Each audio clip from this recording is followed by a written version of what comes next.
find your passion. I absolutely hate this career advice. मुझे लगता है कि ये दुनिया का सबसे घिसा पिटा और जेनरिक एडवाइस है and it is not even actionable यार. इमेजिन आप कंफ्यूज हो लाइफ में और समझ नहीं आ रहा है कि नेक्स्ट स्टेप क्या करे, कौन सा सब्जेक्ट चूज करे या कौन सा करियर परस्यू करे, and then you go to career coach और योर मेंटर और your friends and you tell them यार बहुत कंफ्यूजन लग रहा है, and they tell you why don't you find your passion, find your purpose and you will never work a day in your life. And I would go like इस advice का मैं क्या करूं? It is not actionable. I don't no how to find my passion, I don't know where to find my passion. So इस video के and में एक ऐसा ऑल्टरनेटिव करियर एडवाइस शेयर करने वाली हूँ which is I promise actionable. But उससे पहले जल्दी subscribe to my channel and let's start the video.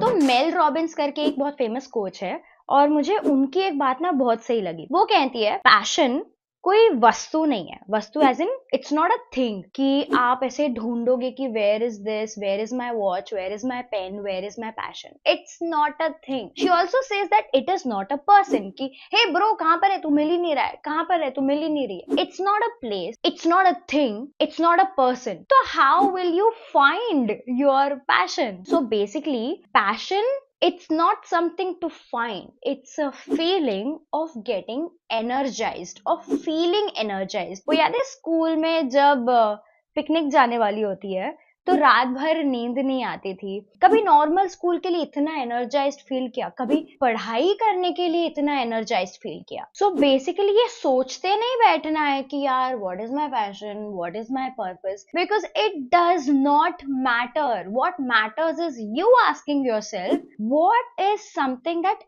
energizes me. Passion is an energy. इसको ना थोड़ा साइंटिफिक वे में समझते हैं. जैसे स्कूल में हमने एक एनर्जी की डेफिनेशन पढ़ी थी कि energy is something that dissipates over time. वो काइनेटिक एनर्जी, पोटेंशियल एनर्जी पढ़ा था ना. Let's forget about that. बस ये याद रखो कि energy is something that dissipates over time. याद करो वो पहली बार जब आपकी मेहनत की कमाई आपके बैंक अकाउंट में रिफ्लेक्ट हुई थी, मतलब चाहे फिर वो इंटर्नशिप का पैसा हो या कोई जॉब की सैलरी हो, कितनी अच्छी फीलिंग आई थी, राइट? अब सेकेंड मंथ में भी काफी खुशी हुई होगी, थर्ड मंथ में भी काफी खुशी हुई होगी. After a duration of 1 year आपको वही खुशी होती है एवरी टाइम. वो थोड़ा तो रेड्यूस हो गया है, राइट? तो what I am trying to say is जब पहले नया होता है तो we feel very energize, and जब हम उस चीज को क्रैक कर लेते कि हमें पता है कि हाउ टू मेक मनी, हमें पता है कि एवरी मंथ ये आने वाला है, तो हमारी एनर्जी डेसिपेट होती जाती है क्योंकि वो हमारे लिए एक रूटीन बन जाता है. एंड जब कोई भी चीज रूटीन बन जाती है, most likely it doesn't energize us the way it used to energize us towards the start. So basically ये हार्ड ट्रूथ यही है लाइफ का कि कोई भी पैशन, कोई भी चीज आपको बहुत पसंद हो करने के लिए, डोंट एक्सपेक्ट कि आपको लाइफ लॉन्ग उसी इंटेंसिटी से पसंद आए. And that's why I always advice कि यार पैशन से एक चूज करके मत बैठो कि यार अभी करियर प्लानिंग हो गई, एक पैशन डिसाइड कर लिया, रिलैक्स, अब मैं लाइफ लॉन्ग यही परस्यू करूंगी, मतलब उसको एक डेस्टिनेशन जैसा ट्रीट कर लिया. No, but finding a passion और figuring out what energizes you is a continuous process. It's not an event कि एक बार आपको पता चल गया and then you are set for life. It doesn't happen that way, and that is the harsh reality of finding a passion. So what is the way around this dilemma? How do we find what energizes us? एक simple formula share करने वाली हूँ जो I swear actionable है. तो यहाँ पे instead of finding our passion, we are gonna find our sweet spot. So एक ग्राफ से समझते हैं. So इस ग्राफ के x एक्सिस पे आप देखेंगे आपके स्किल्स और टैलेंट, और y एक्सिस पे हम मेजर करेंगे हैप्पीनेस फैक्टर. तो x एक्सिस के इस पॉइंट को बोलेंगे द स्ट्रगल इज रियल. मतलब कोई ऐसी स्किल या कोई टैलेंट जो एकदम नेचुरली आपको नहीं आती हो, आप बहुत स्ट्रगल करते हैं. अब हम इस पॉइंट को डिफाइन करते हैं वेल नॉट टू शैबी, बहुत ज्यादा अच्छी भी नहीं हूँ, बहुत ज्यादा बुरी भी नहीं हूँ. एंड इस पॉइंट को डिफाइन करते हैं किलिंग इट, मतलब I am very good in that skill और टैलेंट. अब हम वाई एक्सिस को डिफाइन करते हैं. This point is no thanks, this does not provide me any happiness. इस पॉइंट को डिफाइन करते हैं मैं इट्स ओके, इतनी भी खुशी नहीं हो रही, इतना भी गम नहीं हो रहा है, और इस पॉइंट को डिफाइन करते हैं यस, मतलब I am extremely happy doing this. तो हमें इन 4 क्वाड्रेंट का अभी क्या करना है? अब कोई भी अपना एक स्किल, टैलेंट या एक्टिविटी उठा लो और उस एक्टिविटी को आपको इस ग्राफ में मैप करना है। एक एग्जांपल के साथ समझाती हूँ। Let's say coding as a skill में असेस कर रही हूँ। So I will see coding, I am not too shabby, I am not very good in coding, neither do I absolutely struggle in coding. So somewhere in the middle. And when it comes to my happiness factor, no thanks. I don't enjoy coding at all. Coding as an activity मेरे second या fourth quadrant पे आ रही है। हमें क्या optimise करना है यहाँ पे? quadrant 2। ऐसी एक्टिविटी, ऐसे स्किल्स या ऐसे टैलेंट हमें फिगर आउट करने हैं जो हमारे क्वाड्रेंट 2 पे फॉल करते हैं।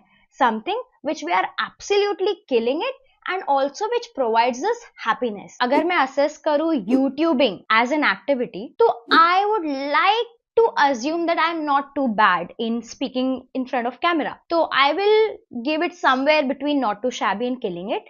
And when it comes to happiness, absolutely yes. So YouTubing falls in my quadrant 2. And what does quadrant 2 tells? Something that truly energizes you. तो आप इस एक्टिविटी से ऐसे स्किल्स और ऐसे टैलेंट्स आपके शॉर्टलिस्ट कर सकते हो विच एक्चुअली एनर्जाइजेस यू। यहाँ पे एक और बहुत इंपॉर्टेंट चीज है, ध्यान से सुनना। The next question you would ask yourself is, can I get paid for this skill? क्योंकि ऑफ कोर्स सिर्फ finding the passion, finding the energy is not enough in life. हमें बिल्स भी पे करने हैं, तो you would need to get paid for that skill. तो ये जरूर ध्यान में रखना कि एनी एक्टिविटी और skill that is following in your quadrant 2 is good enough for you to get paid. For example, अगर डांसिंग एज एन एक्टिविटी में देखूं तो it would fall in my quadrant 2. So I could have pursued dancing as a full-time career, but I did not, because somewhere I knew that I wouldn't get paid to that level, or I'm not that good at it so that someone would pay me at a level it fits my lifestyle expectations. But ये भी यहाँ ध्यान रखना कि mostly अगर आप कुछ भी ऑफ बीट या अनयूजुअल परस्यू करने का ट्राई करते हो तो जनरली उसके पैसे इनिशियली बहुत कम होते हैं, and over the time with your consistent efforts and hard work and your genuine passion वो बढ़ता है। तो एकदम पहले ही अगर लाइफस्टाइल चेक नहीं हो रहा है तो उस स्किल को गिव अप मत कर दो। आप रियली अगर पैशनेट हो ना तो please put your feet in it, at least try it before cancelling it, क्योंकि you don't want to regret not pursuing a career just because it was not providing enough money at the start. So the moral of this video is don't find your passion, find something that energizes you. And how would you find it? The answer you would find in the second quadrant of this graph. I hope इस video से आपको थोड़ी idea मिली होगी in how to find your passion. Hopefully आप कुछ ऐसे skills और activities shortlist कर पाए खुद के लिए जो आप एक्चुअली जेन्युइनली इंटरेस्टेड हो to pursue as your full time career. I am gonna see you next time with a new career video. Till then take care, don't find your passion, and I am gonna see you soon. Bye bye.